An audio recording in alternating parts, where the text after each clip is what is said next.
আসসালামু আলাইকুম সবাইকে। কি অবস্থা তোমাদের সবার? নবম দশম শ্রেণীর মানুষজন আমরা আমাদের আম পদার্থের অবস্থা রসায়নের ২য় চ্যাপ্টার যেটা, সেইটার আজকে পার্ট 2 ইনশাআল্লাহ শুরু করব।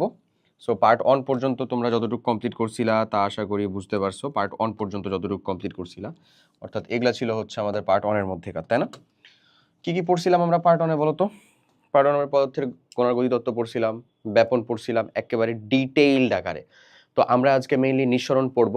পদার্থের এই যেই মানে অবস্থা যেটা আসলে ফিজিক্যাল স্টেটগুলা সোজাভাবে আমরা যেমন পড়ছিলাম যে প্রথমে আমরা তাকে কঠিন থেকে গলন প্রক্রিয়ার মাধ্যমে অথবা যেটাকে বলি আসলে মেল্টিং পয়েন্ট, গলনাঙ্ক, সেটার পরে সেখানে আসলে তরলে পরিণত করি। তরল থেকে আসলে তার স্ফুটনাঙ্ক বা বয়েলিং পয়েন্টের পরে সেটাকে গ্যাসে পরিণত করা হয় বা বাষ্পে পরিণত করা হয়। এটা সোজাভাবে ঘটলে কি হয়, উল্টাভাবে ঘটলে কি হবে, ঊর্ধ্বপাতন রিলেটেড জিনিসপাতি তো পড়ছিলাম, সেগুলোর কিছু কোয়েশ্চেন সলভ। বাকি অংশ নিঃসরণ থেকে শুরু করে টোটালটা তুমি এই পার্টের মধ্যে পেয়ে যাবা। আর তোমার সাথে পুরো ক্লাস জুড়ে আমি থাকবো মোহাম্মদ আশিকুল ইসলাম খান ভাইয়া, পড়াশোনা করতেছি ঢাকা ইউনিভার্সিটিতে। চলো তাহলে শুরু করা যাক। সব এগুলো মিশাই ফেলি আমরা। এখানে আমাদের প্রথম যে জিনিসটা পড়া লাগবে সেটা হচ্ছে আসলে নিঃসরণ। নিঃসরণের ভাই বাংলা প্রতিশব্দ হচ্ছে ইফিউশন। এটা হচ্ছে ডিফিউশন, এটা হচ্ছে আমাদের ইফিউশন। হ্যাঁ, নিঃসরণ এটার বাংলা আবার বলি ইংরেজি প্রতিশব্দ। ডিফিউশনটার হিসাবটা ছিল হচ্ছে উচ্চ ঘনত্ব থেকে নিম্ন ঘনত্বের দিকে যাবে এবং স্বতঃস্ফূর্তভাবে যাবে, এটা ছিল ব্যাপন। আর নিঃসরণের যে মেইন কাহিনী সেটার ক্ষেত্রে তোমাকে একটা জিনিস উল্লেখ করতে হবে। নিঃসরণ মানে ধরো আমি তোমাকে বলতেছি যে তুমি তোমার যে কাছে যে এয়ার ফ্রেশনার, অ্যারোসল, স্প্রে আছে, যেটাই আছে সেটা যে প্রেস করলা, প্রেস করার পরে একটা গ্যাস একটা কোণাতে গেল, তারপরে সেটা পুরো ঘরে পৌঁছালো। পুরো ঘরে পৌঁছানোর যে ইস্যুটা সেটা হচ্ছে ব্যাপন। প্রেস করার পরে এই যে একটা বোতলের ডিব্বা ছিল সেখান থেকে যে কিছু গ্যাস বের হয়ে আসলো, এই যে ঘটনাটা ঘটলো না, এটা হচ্ছে ভাই ইফিউশন বা নিঃসরণ। এই নিঃসরণের হিসাবটা হচ্ছে সরু ছিদ্রপথে উচ্চ চাপের স্থান থেকে নিম্ন চাপের স্থানে যে গ্যাসীয় পদার্থের পরিক্রমণ বা গ্যাসীয় পদার্থের গমন, সেটাই হচ্ছে তার মানে সজোরে গমন আসলে যাকে বলে। অনেক জোরে আসে না, তুমি তো হাত দিলেই বুঝতে পারবা যে হ্যাঁ জোরে আসতেছে। তাহলে উচ্চ চাপের স্থান থেকে নিম্ন চাপের স্থানে সরু ছিদ্রপথে এই কয়েকটা জিনিস উল্লেখ করা খুবই জরুরি। এই যেমন এখানে বলতেছে দেখো, সরু ছিদ্রপথে উচ্চ চাপের স্থান থেকে কোনো গ্যাস নিম্ন চাপের স্থানের দিকে সজোরে বেরিয়ে আসার ঘটনাকে বা প্রক্রিয়াকে নিঃসরণ বলে। তাহলে আমরা বলবো হচ্ছে জিনিসটা সরু ছিদ্রপথে, সরু ছিদ্রপথে, সরু ছিদ্রপথে কোনো গ্যাসের উচ্চ চাপের স্থান থেকে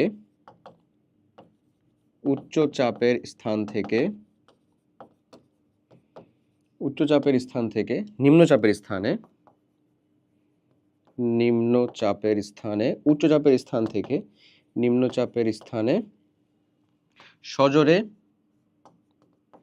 সজোরে বেরিয়ে আসার যে ঘটনা, তাই না?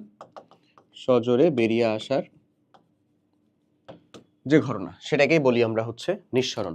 দেখো, একটা সিলিন্ডার থেকে যদি গ্যাস লিক হয়, নিঃসরণ মানে অবশ্যই যেখানে আসলে উচ্চ চাপে রাখা হয়েছে, যেমন তোমার কাছে থাকা প্রত্যেকটা বডি স্প্রে, অ্যারোসল, তারপরে হচ্ছে যে এনি আদার থিং। অ্যাকচুয়ালি তুমি যদি বাইক বা সাইকেল ব্যবহার করে থাকো, সেটা টায়ারের মধ্যে যে বাতাসটা, একটা বেলুন মনে করো না, বেলুনের মুখটা তুমি ছেড়ে দিলা অথবা একটা সরু পিন দিয়ে খালি একটা ফুটা করে দিলা, ঢাস করে দেখবা না ফেটে গেছে। তো এখানে আসলে কি উচ্চ চাপ, বায়ুমণ্ডলের চাপটা কি আসলে এই বেলুনের তুলনায় নিম্নচাপ। সো তাহলে এই ঘটনাটাই হচ্ছে আমাদের কি বলতো, সরু ছিদ্রপথে বের হয়ে আসা। এমন এখন এইখানে খুব কমন এবং সব থেকে গুরুত্বপূর্ণ যে কোশ্চেনটা আর কি তুমি পাবাও ইনশাল্লাহ, সেই কোশ্চেনটা হচ্ছে যে ভাইয়া এটা এসকিউ এবং খ নাম্বার, খ বা মানে অনুধাবন বা হচ্ছে এসকিউ টাইপের জায়গার মধ্যে এই কোশ্চেনারিজগুলো সব থেকে বেশি থাকে। সেটা হলো ব্যাপন এবং নিঃসরণের মধ্যে পার্থক্য লিখো। ব্যাপন ও নিঃসরণের মধ্যে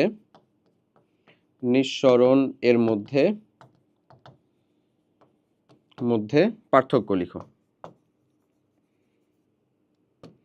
ব্যাপন ও নিঃসরণের মধ্যে পার্থক্য লিখো।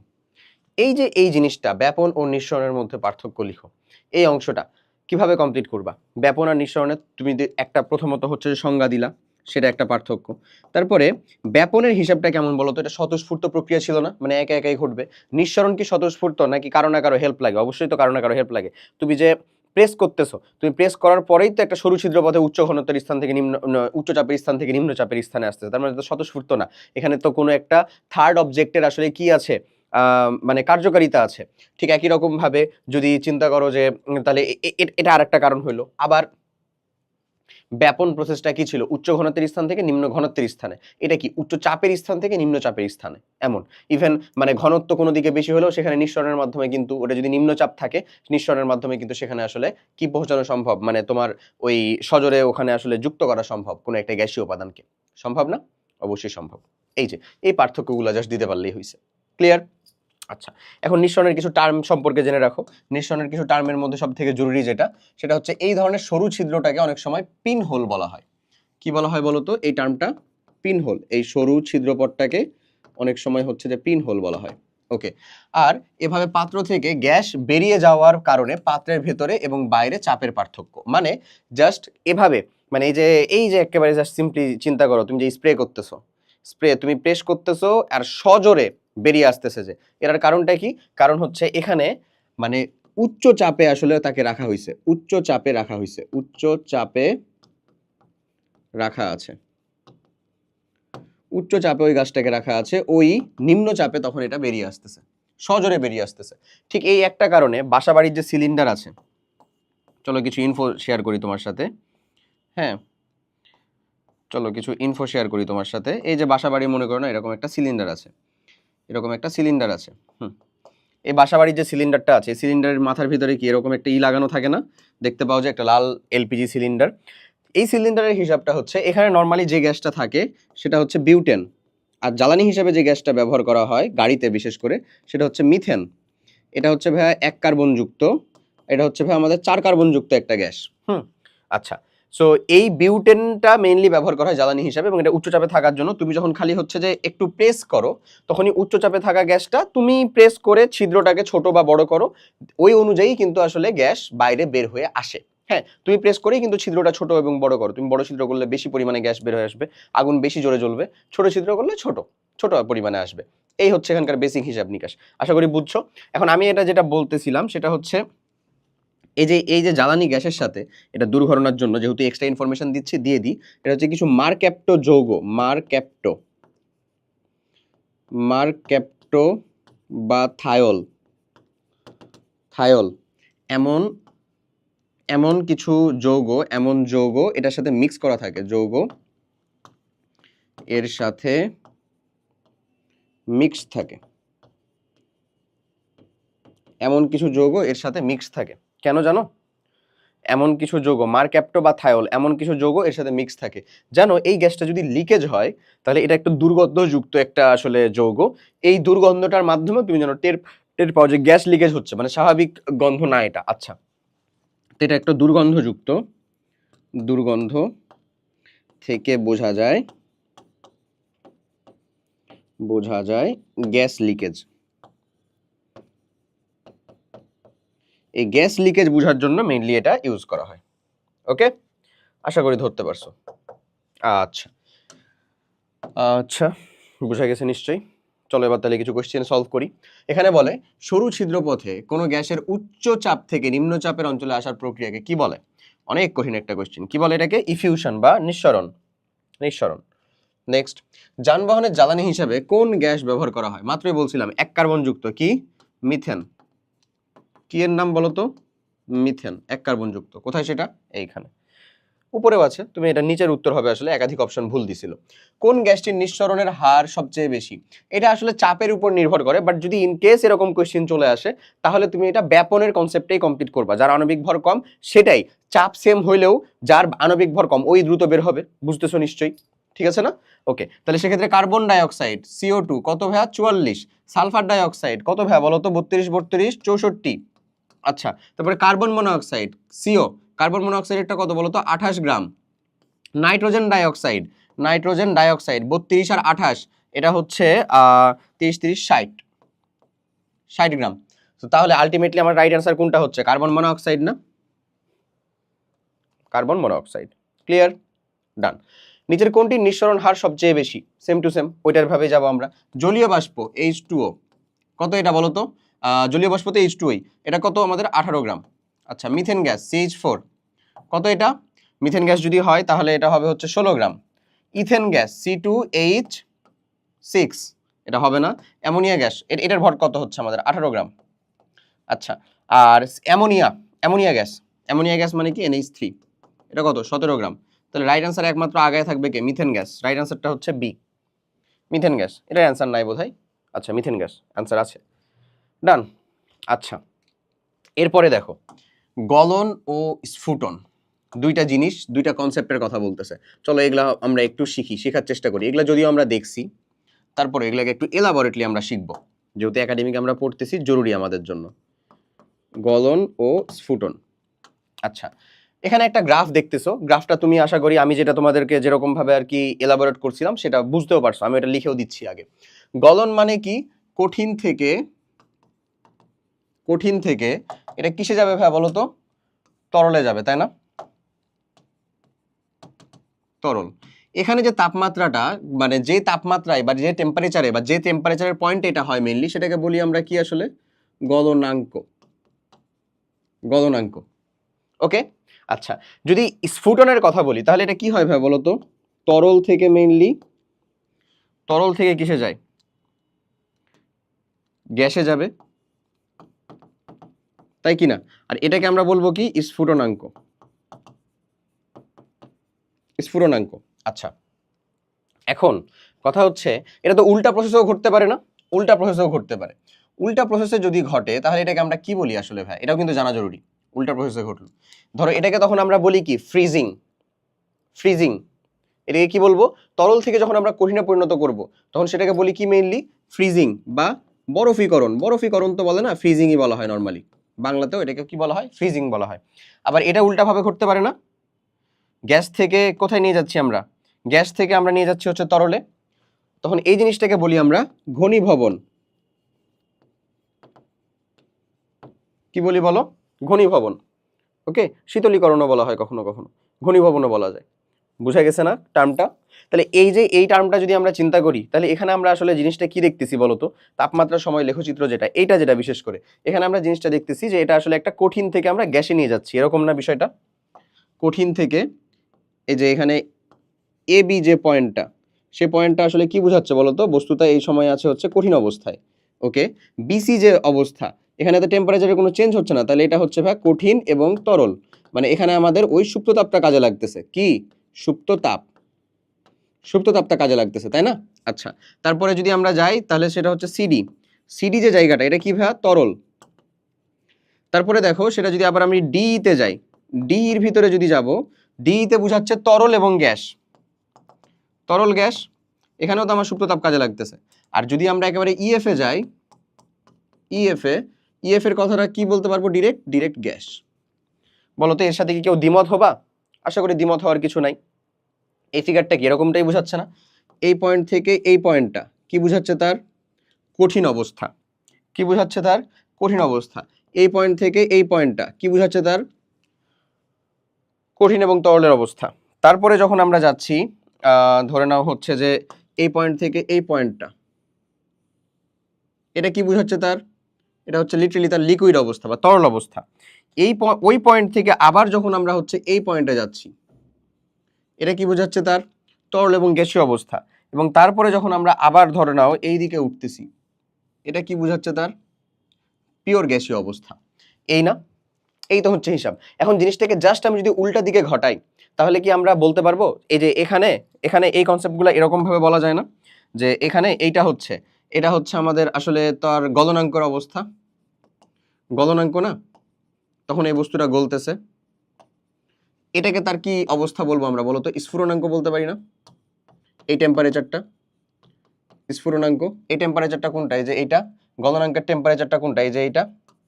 গলনাঙ্কের টেম্পারেচারটা এইটা। স্ফুটনাঙ্কের টেম্পারেচার কোনটা? এইটা। বলা যায় না? অবশ্যই বলা যায়। তো এটাই যদি আমি উল্টা ভাবে বলি, এখন গ্রাফটা জাস্ট ধরে নাও উল্টা হয়ে গেল, এরকম যদি উল্টা হয়ে যায় সময়ের সাথে সাথে আমি টেম্পারেচারটা হ্রাস করতেছি, সময়ের সাথে সাথে মনে করো না টেম্পারেচারটা হ্রাস হচ্ছে, হ্রাস যদি হয় তাহলে এখানে এই জিনিসটাই এখন কি বুঝাচ্ছে? এখান থেকে এখানে মনে করো না এই যে গ্যাসীয় অবস্থা যে ছিল, এখান থেকে এই অবস্থায়, এটা তার কি অবস্থা? কোন সিচুয়েশন?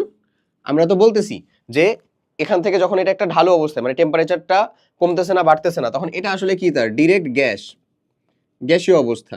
গ্যাসীয় অবস্থা থেকে যখন এই সিচুয়েশনটাতে যাচ্ছে, সে এই সিচুয়েশনটাতে যখন গ্যাস আর তরলের মাঝামাঝি অবস্থা, এতটুকু টেম্পারেচার তখন অ্যাকসেপ্ট করছিল, এখন কি রিলিজ করে দিবে। হ্যাঁ, তাহলে এটাকে কি বলতেছি? গ্যাস তরল, গ্যাস তরল অবস্থা। তারপরে আবার লিকুইড সিচুয়েশনে আসতেছে কখন সে? এই যে এই সিচুয়েশনটা হচ্ছে তার জন্য pure liquid, pure liquid situation না, লিকুইড সিচুয়েশন। এটা কি তার? তরল। এটা হচ্ছে তার ডিরেক্ট তরল অবস্থা। ওকে, আর যখন আমরা আবার দেখতেছি এখানে আরেকটা সিচুয়েশন ক্রিয়েট হচ্ছে এরকম, এটা হচ্ছে কি ভাইয়া? তার তরল কঠিন। এটা কি হচ্ছে? তার তরল কঠিন, তরল কঠিন অবস্থা। এবং এটাতে আবার সে পরিণত হচ্ছে আমাদের পিওর কঠিনে। এখানে আবার সে পরিণত হচ্ছে কিসে বলতো? পিওর কঠিনে। এই জিনিসগুলো আমরা ব্যাখ্যা করতে পারবো কিনা? এই যে সোডিয়াম ক্লোরাইডের শীতলীকরণের লেখচিত্র।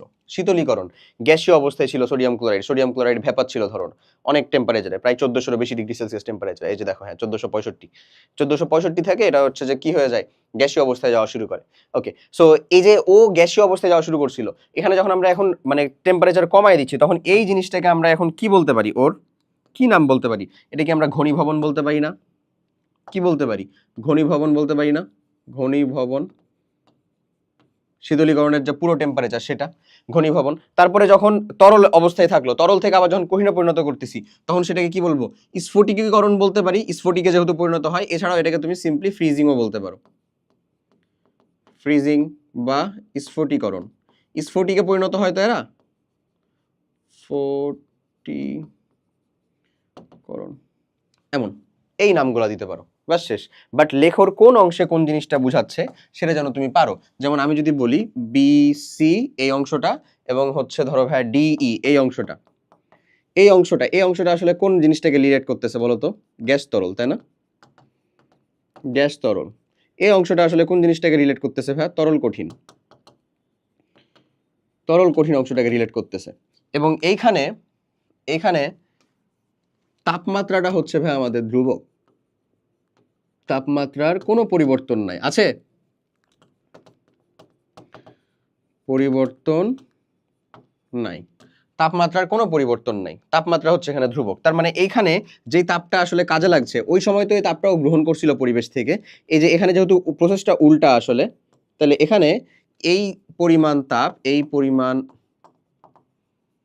হিট, এই পরিমাণ হিট বা তাপশক্তি, হিট বা তাপশক্তি,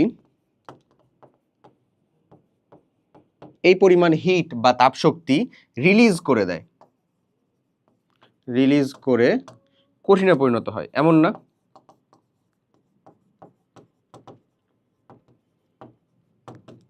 এমন না জিনিসটা? এই পরিমাণ তাপ বা তাপশক্তি রিলিজ করে এটা কিসে পরিণত হচ্ছে ভাইয়া? কঠিনে পরিণত হচ্ছে, এমন জিনিসটা। আর বাদ বাকিটা তো বুঝতেছই, clear? Okay, same to same জিনিসগুলো কিন্তু তুমি আরো পাবা। কিন্তু এইখানে যেমন একটা জিনিস বুঝাচ্ছে, এটা আমরা অলরেডি দেখছিলাম, অলরেডি আমাদের ডান। যদি কখনো এইরকম হয় যে ধরো এটা কঠিন বস্তু ছিল, কঠিন বস্তু ছিল, এটাকে তুমি হিট দিলা, হিট দিলা, এটা ডাইরেক্ট তরলে চলে আসলো, সরি গ্যাসে চলে আসলো, গ্যাস। তাহলে এই প্রসেসটাকে তুমি মেইনলি কি বলো? ঊর্ধ্বপাতন না? ঊর্ধ্বপাতন না? ঊর্ধ্বপাতন বা সাবলিমেশন। কি নাম? আমি যদি ভুল না হই তাহলে এটা থাকবে হচ্ছে সাবলিমেশন। ওকে, সাবলিমেশন বা ঊর্ধ্বপাতন। সো যেই সকল যৌগের জন্য কঠিন বস্তুকে হিট দেওয়ার পরে সেটা ডিরেক্ট তরলে পরিণত হয়, সেই ক্ষেত্রে তো আমরা একটা মাত্র সুপ্ত তাপ পাবো, মানে সেটা খালি কঠিন থেকে ডিরেক্ট এই যে এই জায়গার ভিতরে, এই জায়গার ভিতরে একটা সুপ্ত তাপ। এবং এই সুপ্ত তাপের অংশটুকুকে আমরা কি বলতেছি? এই সুপ্ত তাপের অংশটুকুকে আমরা বলতেছি হচ্ছে, এটা হচ্ছে কঠিন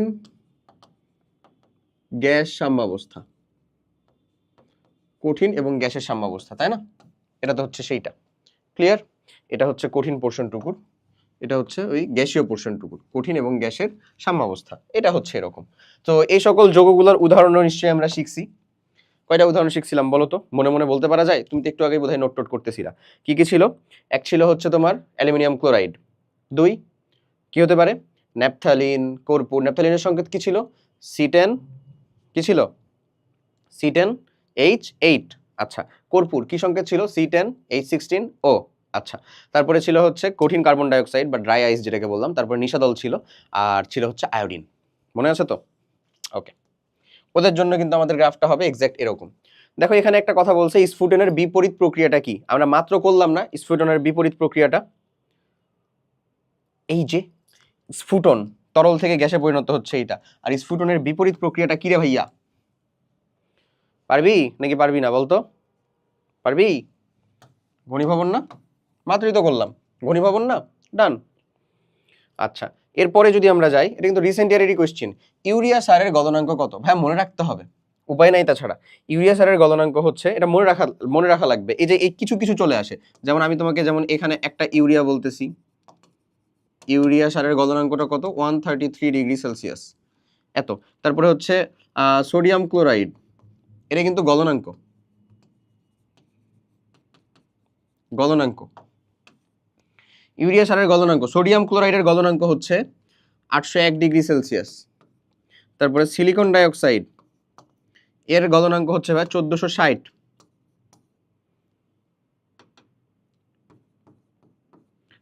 ডিগ্রি সেলসিয়াস। আর সোডিয়াম ক্লোরাইডের স্ফুরণাঙ্কটা সোডিয়াম ক্লোরাইডেরটা মনে রাখলে বেটার আসলে। স্ফুরণাঙ্ক, সোডিয়াম ক্লোরাইডের স্ফুরণাঙ্ক এটা হয় হচ্ছে ভাইয়া 1465 ডিগ্রি সেলসিয়াস। এই কয়টা জিনিসপাতি একটু মনে রাখো, এই কয়টা মনে রাখতে হবে, আর কোনো আলাদাভাবে কোনো নাই, উপায় নাই, মনে রাখা লাগবে। তাহলে এই জিনিসটা কি? 133 ডিগ্রি সেলসিয়াস। ডান। নেক্সট, তরল পদার্থ কখন গ্যাসীয় পদার্থে পরিণত হয়? যখন সেটা স্ফুটনাঙ্কে পৌঁছে, অথবা যদি মানে এটা দুইটা কারণ, হ্যাঁ, যখন তা স্ফুটনাঙ্কে পৌঁছে, স্ফুটনাঙ্কে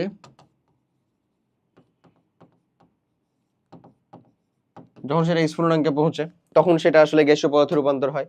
এছাড়াও স্ফুটনাঙ্কে যখন পৌঁছে তখনও সেটা গ্যাসীয় পদার্থে রূপান্তরিত হয়। আবার আরেকটা কারণ, আরেকটা আছে, সেটা হচ্ছে যখন বাষ্পচাপটা, ওর যে বাষ্পচাপ, হ্যাঁ, বাষ্পচাপ, এটা মাথায় রাখবে, এটা এক্সট্রা কথা এবং এটা বড় লেভেলের কথা, আসলে বড় ক্লাসের কথা। বাষ্পচাপ, ওই পদার্থের বাষ্পচাপ,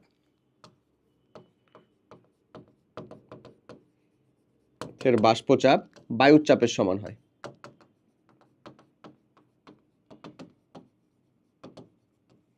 এটা বললামই বড় লেভেলের কথা, তোমার লেভেলে আসলে এরকম আসবে না, বাট ইন কেস, ঠিক আছে। তাহলে এটা কি আসলে তাপমাত্রা স্ফুটনাঙ্কে পৌঁছালে, তাহলেই তো হইলো নাকি? Right answer C. নেক্সট, গলনাঙ্ক নির্ণয়ের মাধ্যমে কোন পদার্থের বিশুদ্ধতা জানা যায়? এটা জেনে থাকতে হবে। আসলে কিছু পদার্থ আছে যাদের গলনাঙ্ক ফিক্সড এবং ওইটা দিয়ে ওই পদার্থকেই পরীক্ষা করা হয়। এরকম হচ্ছে সালফার। সালফার এটা তোমার বইয়ের একটা টিকা, সো আসছিল যেহেতু কোয়েশ্চেন, মনে রাখবো আমরা। ওকে, আচ্ছা, তারপরে আসো, মানে যেন তুমি পারো আর কি তোমার বেলা আসলে। সো এইটার রিলেটেড কথাবার্তা অলরেডি আমাদের ডান। এখন এখানে এই যে এখানে আমাদের ঊর্ধ্বপাতন, সাবলিমেশন, এই পার্টটুকু ডান, বা পাতন, শুধু পাতন যেটা মানে ডিস্টিলেশন, এই জিনিসটা ডান না। পাতন, এই জিনিসটা নিয়ে আমরা কথাবার্তা বলবো মেইনলি। পাতনের বাংলা হিসাব হচ্ছে আসলে, হ্যাঁ, পাতন আসলে কোন দুইটা জিনিসের যোগফল, এই জিনিসটা তুমি হচ্ছে এখানেই পাবা। থামো আমি তোমাকে দেখাই। এই যে পাতন মানে হচ্ছে দুইটা প্রসেস আসলে, একটা হচ্ছে বাষ্পীভবন, মাথায় রাখবা, বাষ্পীভবন মানে কাউকে আমরা বাষ্পে পরিণত করব, প্লাস ঘনীভবন। মনে হতে পারে যে কি হইলো এটা, আরে কি হইলো, কি কয় বাষ্পীভবন আবার ঘনীভবন, কাহিনী কি? বাষ্পীভবন মানে কি বলতো? কাউকে গ্যাসে পরিণত করা। ঘনীভবন মানে কি আবার বলতো? মানে বাষ্পীভবন মানে কি? তরল থেকে গ্যাসে পরিণত করা না, তরলকে গ্যাসে পরিণত করা। আর ঘনীভবন মানে কি আসলে? গ্যাস থেকে তরলে পরিণত করা না, গ্যাস থেকে তরলে পরিণত করা, এমন না? এমন তো নাকি? বাট এই দুইটার মিক্স উপায়টাই হচ্ছে মেইনলি পাতন। পাতন কি আসলে? পাতন হচ্ছে একটা বিশুদ্ধিকরণ প্রসেস, একটি বিশুদ্ধিকরণ প্রক্রিয়া। কি বিশুদ্ধি করবা বলতেছি, মাথায় রাখবা। একটা বিশুদ্ধিকরণ প্রক্রিয়া যেখানে আসলে কি করা হয়, ওই যে ওটা বলে দিছি কি করা হয়, প্রক্রিয়া যেখানে বাষ্পীভবন এবং ঘনীভবন প্রসেসের মাধ্যমে দুইটা মিক্সচার থেকে ভেজালটাকে আলাদা করা হয় বা পৃথক করা হয়, বা তুমি যেটা প্রয়োজনীয় চিন্তা করতেছো সেটাকে আলাদা করা হয়। আমরা পাবো এখানে, এই যে দেখো, তাপ প্রয়োগে কোনো তরলের বাষ্পে রূপান্তর এবং শীতলীকরণ বা ঘনীভূত হয়ে একই তরল পদার্থে রূপান্তর হওয়ার প্রক্রিয়াটাকে পাতন বলে। পাতন মানে হচ্ছে তরলের বাষ্পীভবন প্লাস বাষ্পের ঘনীভবন। তরলের বাষ্পীভবন করার মাধ্যমে আমরা আসলে কি করি, আমি প্রসেসটাও বুঝিয়ে দিচ্ছি, তুমি ঠান্ডা হও, চিন্তা নাই।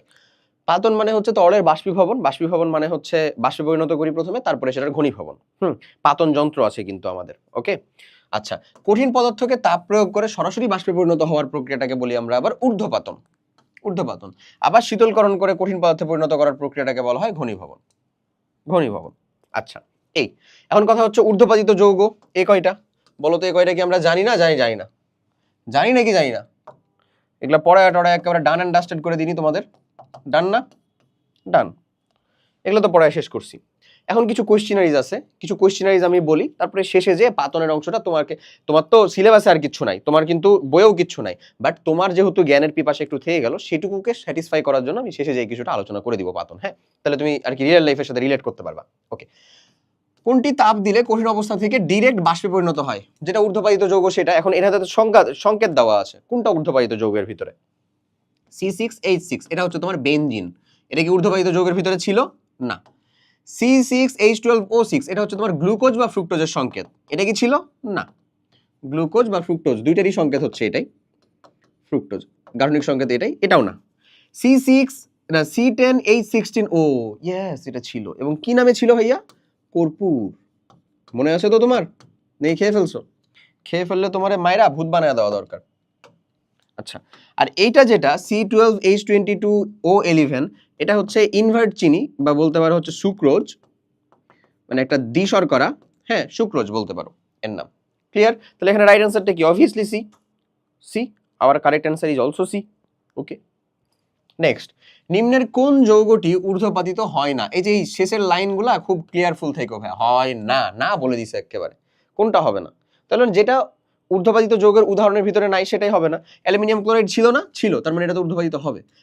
তুতে কি ওই উদাহরণের ভিতরে ছিল? না, তার মানে এটাই রাইট অ্যান্সার। কর্পূর উদাহরণের ভিতরে ছিল, নিশাদল উদাহরণের ভিতরে ছিল। কর্পূর কি ছিল বলতো? C10H16O। আমি এতবার লেখাবো, এটা তোমার মনে থাকতে বাধ্য ইনশাল্লাহ। Aluminium chloride. আচ্ছা, আর নিশাদল অ্যামোনিয়াম ক্লোরাইড, এই না? তার মানে রাইট অ্যান্সারটা কি আমাদের? তুতে। এবং তুতের সংকেতটাও কিন্তু আমি তোমাকে লেখাইছিলাম, ওই যে ব্লু ভিট্রিয়ল, যেটা আমরা নীল হিসেবে ইউজ করি, মনে আছে না? এটা হচ্ছে তোমার তুতে। তুতে। ওকে, সো রাইট অ্যান্সারটা এখানে তুতে, বুঝছো তো? ওকে, নেক্সট কোশ্চেনে যাই। কোনটি ঊর্ধ্বপাতিত পদার্থ? এই যে 24-এ আসা, দেখছো কতবার করে আসা এই কোশ্চেনগুলো। ক্যালসিয়াম ক্লোরাইড না ভাই, অ্যালুমিনিয়াম ক্লোরাইড। হ্যাঁ, যে aluminium, B, aluminium chloride. Calcium ক্লোরাইডও না, পটাশিয়াম ক্লোরাইডও না, সোডিয়াম ক্লোরাইডও না। রাইট অ্যান্সারটা কি? B. B. Next right answer হচ্ছে নিচের কোন পদার্থটি ঊর্ধ্বপতন প্রক্রিয়া সম্পূর্ণ হয়? ক্যালসিয়াম ক্লোরাইড না, ফেরিক ক্লোরাইড না, আয়োডিন ইয়েস, সোডিয়াম ক্লোরাইড না, আয়োডিন। ডান। নেক্সট, কোনটিকে উত্তপ্ত করলে তরল হয়? কোনটিকে উত্তপ্ত করলে তরল হয়? বোর্ডে 23 সালে একটা কোশ্চেন বলছে। তার মানে তুমি তো জানো কিছু পদার্থ আছে যাদেরকে উত্তপ্ত করলে ডিরেক্ট তরল না, কঠিন হয়ে যায়। তার মানে ওই কয়টা উত্তর হবে না। যেমন নিশাদল ডিরেক্ট কি হয়ে যাবে? গ্যাস হয়ে যাবে, তার মানে তরল হবে না ও। কোনটা তরল হয়?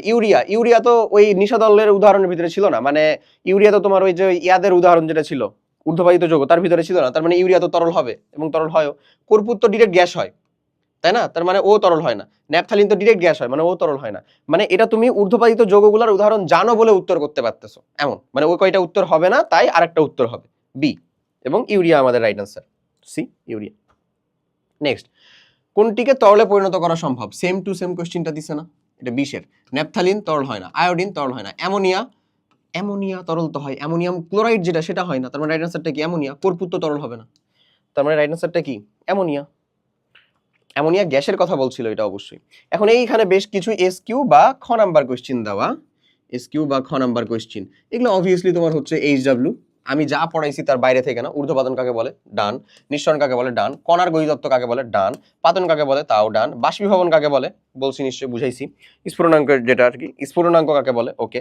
গলন কাকে বলে? এগুলো কি ডান না? ওকে, নেক্সট, আবার সেম টু সেম। বডি স্প্রেতে আগে নিঃসরণ এবং পরে ব্যাপন ঘটে। অবভিয়াসলি আগে নিঃসরণ মানে কি? ওই যে উচ্চ চাপের জায়গা থেকে সরু ছিদ্র থেকে বের হয়ে আসলো, তারপরে ওইটা সারা ঘরে পৌঁছে গেল, মানে সেটা ব্যাপন। ডান না? এগুলো তো উদাহরণ দিয়ে দিয়ে মুখের ঝাবলা ব্যাখ্যা করে ফেলছি আমি। কার্বন ডাইঅক্সাইড একটি ঊর্ধ্বপাতিত পদার্থ, ব্যাখ্যা করো। সুন্দর মতন তার ইটা দিয়ে দিবা, এই যে এই লেখটা দিয়ে দিবা, টান। ব্যাপন ও নিঃসরণের মূল পার্থক্য ব্যাখ্যা করো। বলছিলাম না এই পার্থক্য আসবেই। কণার গতিতত্ত্ব ব্যাখ্যা করো। এই যে কণার গতিতত্ত্ব, কঠিন কোনটা, কঠিনে কি অবস্থায় থাকে, গতিতত্ত্বের গতিশক্তিটা কোথায় সব থেকে বেশি থাকে, এই রিলেটেড। কঠিন আয়োডিন একটি ঊর্ধ্বপাতিত পদার্থ, ব্যাখ্যা করো। সেম ওই যে এই যে এই, ডান। ক্লিয়ার? আশা করি বুঝাইতে পারছি। এখানে দেখো X2 এবং Y2 গ্যাস দুইটির ব্যাপন হারের তুলনা করো। X2 আর Y2 গ্যাস কোন দুইটা হবে সেটা তোমাকে যখন বুঝতে পারবা তুমি, সেটা বুঝতে গেলে তোমাকে পর্যায় সারণী 4 নাম্বার যে চ্যাপ্টার, আমার নিজেরই না আছে ক্লাস 4 নাম্বার চ্যাপ্টারই পর্যায় সারণী, হ্যাঁ ওই পর্যায় সারণীর ক্লাসটা ক্লিয়ার থাকতে হবে। এখানে যেমন বলতেছে X একটা মৌল যার পর্যায় নাম্বার হচ্ছে 2, মানে পর্যায় সারণীতে পর্যায় নাম্বার হচ্ছে আমাদের 2 নাম্বার পর্যায়, মানে বেরিলিয়াম, মানে ওই যে হ্যাঁ বেরিলিয়াম বোরনের যে পর্যায়, সেই পর্যায়টা আসলে লিথিয়াম বেরিলিয়াম বোরন, ওই পর্যায়ে 17 নাম্বার গ্রুপ, তার মানে এটা হচ্ছে ফ্লোরিন, মানে F2। আর এই যে এটা যেটা, এটা 3 নাম্বার পর্যায়, 3 নাম্বার পর্যায়ের 15 নাম্বার গ্রুপ, 3 নাম্বার পর্যায়ের 15 নাম্বার গ্রুপ, তার মানে এটা হচ্ছে আমাদের 3 নাম্বার পর্যায়ের। যদি আমরা 3 নাম্বার পর্যায়ের কথা চিন্তা করি তাহলে ওখানে ছিল হচ্ছে নাইট্রোজেন, এখানে হচ্ছে সেটা ফসফরাস। ফসফরাস এখানে বলছে X2 আর Y2 এই দুইটা যৌগের ভিতরে তুলনা করতে হবে। X2 মানে কি ফ্লোরিন, Y2 মানে কি ফসফরাস, P2। P2 তো নরমালি থাকে না, এটা P4 আকারে থাকে। যাই হোক, যেহেতু দিছে আমরা তুলনা করব, সমস্যা নেই। বলো তো কার আণবিক ভর বেশি? অবশ্যই চোখ বন্ধ করে আমার P2 এর আণবিক ভর বেশি, তার মানে R2 মানে যেটা ব্যাপন হার, যেটা এই যে Y এর, এটা অবশ্যই আমাদের কম হবে, R1 এরটা বেশি হবে, এই জাস্ট তুলনা, ডান না?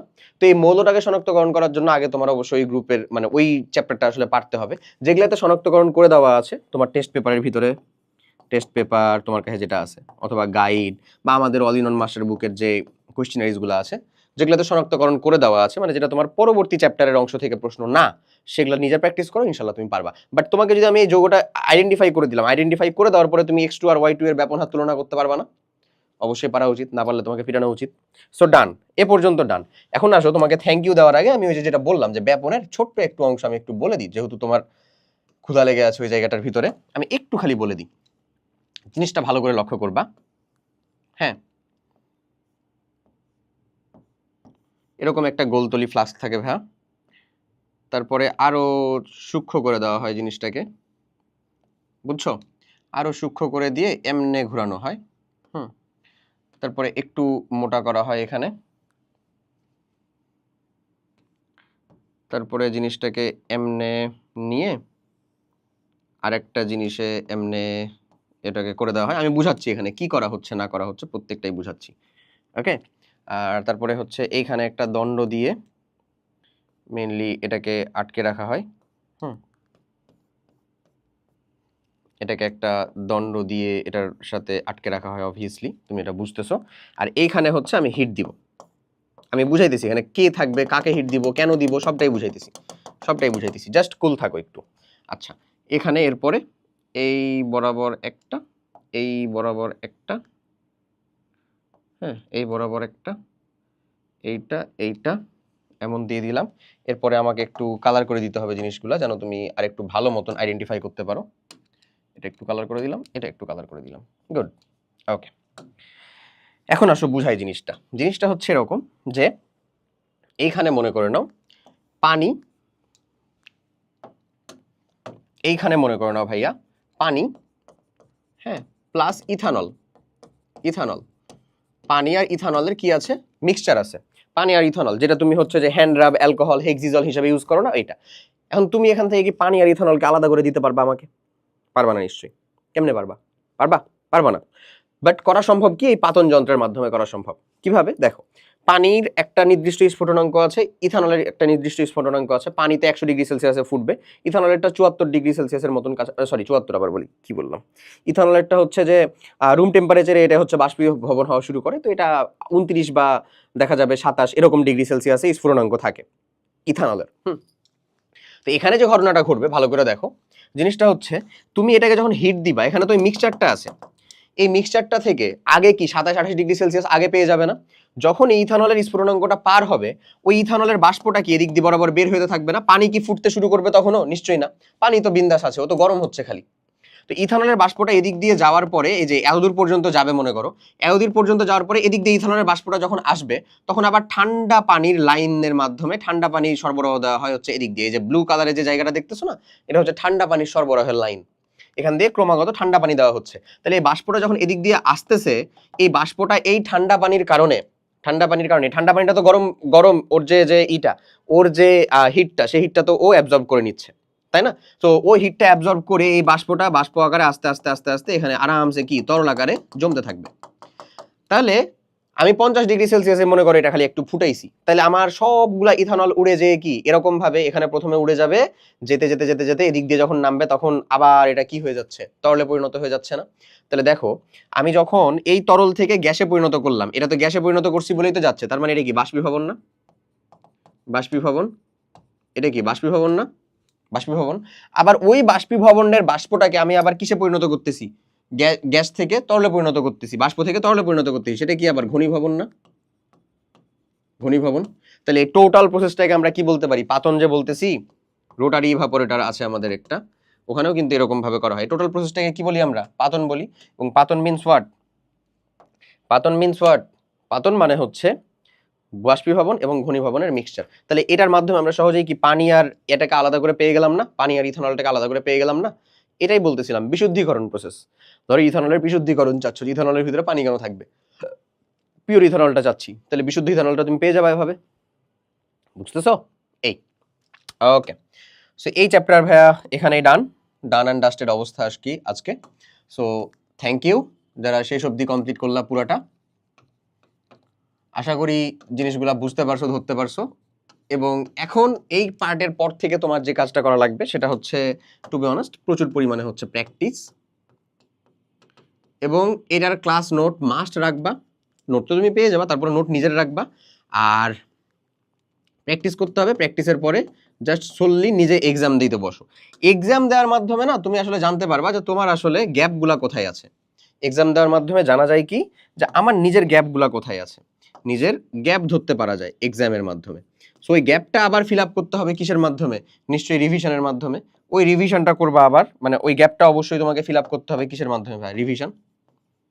ওই রিভিশনটা করতে আবার তোমার ঘুরে ফিরে যাকে সব থেকে বেশি কাজে লাগবে সে হচ্ছে তোমার ক্লাস নোট। এই সাইকেলগুলাই নর্মালি ঘুরতে থাকে, আর কিচ্ছু না। একাডেমিক্যালি যদি এরকম ভাবে পড়ো, ইনশাল্লাহ তুমি তোমার বোর্ড পরীক্ষার আগ পর্যন্ত কোথাও আটকাবে না, হোক সেটা স্কুলের পরীক্ষা, টেস্ট পরীক্ষা, যেই পরীক্ষায় হোক না কেন। আশা করি ধরতে পারছো, বুঝতে পারছো। নিজে এবার প্র্যাকটিস করো, ইনশাল্লাহ ভালো কিছু হবে। সবাই অনেক ভালো থাকো। আল্লাহ হাফেজ, আসসালামু আলাইকুম।